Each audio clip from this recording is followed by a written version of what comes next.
મિત્રો જ્વેલરી ખરીદવી અને ખાસ જોવી કોને ન ગમે.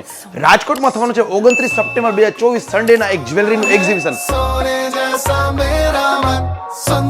એક્ઝિબિશન ધ ઇમ્પિરિયલ પેલેસમાં ને ખાસ આમાં આપણને કાર, સ્કૂટર, ટીવી, ફ્રીજ, ઘરઘંટી આવા ઇનામો જીતવાનો મોકો મળશે. આ એક્ઝિબિશનના ઓર્ગેનાઇઝર છે નીલકંઠ જ્વેલર્સ, જેઓ છેલ્લા 1989 થી અમરેલીમાં પોતાની સર્વિસ આપી રહ્યા છે અને 4 બ્રાન્ચ ધરાવી રહ્યા છે અને રાજકોટમાં 5મી બ્રાન્ચની સાથે 50,000 પ્લસ હેપી કસ્ટમર્સને સર્વિસ આપી રહ્યા છે. આ એક્ઝિબિશનમાં આપણને છે ને લાઇટ વેટ થી હેવી જ્વેલરી છે ને લાઈવ જોવા મળવાની છે, જેમાં છે heritage jewellery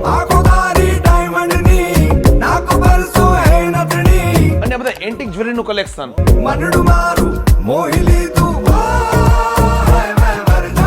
18 carat important Italian rose gold jewellery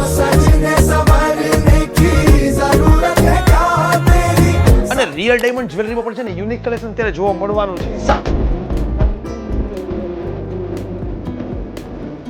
આ બધી જ વસ્તુનું આપણને છે ને જોરદાર કલેક્શન જોવા મળવાનું છે ને ખાસ ઇનામોની વણઝાર પણ થવાની છે. તારીખ 7 સપ્ટેમ્બર થી 25 ડિસેમ્બર સુધી છે ને 10,000 પ્લસ ની ખરીદી કરશો ને તો એના પર તમને ઘણી બધા ઇનામો જીતવાનો મોકો મળવાનો છે. આ એક્ઝિબિશનમાં આપણે કઈ પણ વસ્તુની ખરીદી કરશું એના પર આપણને શ્યોર ગિફ્ટ મળવાની છે અને આપણું એક્ઝિબિશન થવાનું છે ધ ઇમ્પિરિયલ પેલેસમાં. અને રાજકોટનું નીલકંઠ જ્વેલર્સ આવેલું છે રાજકોટના ગુંદાવાડી ચોકથી પેલેસ રોડ તરફ જતા જ ભગવતી ફાસ્ટ ફૂડની એક્ઝેક્ટ સામે ગોલ્ડસ્ટોન કોમ્પ્લેક્સમાં ગ્રાઉન્ડ ફ્લોર પર. અને તમારા પણ જ્વેલરી લવર બધા ફ્રેન્ડ સાથે રહીને અત્યારે શેર કરી દો કે કોઈ લાખોના ઇનામો જીતવાનો મોકો મળવાનો છે.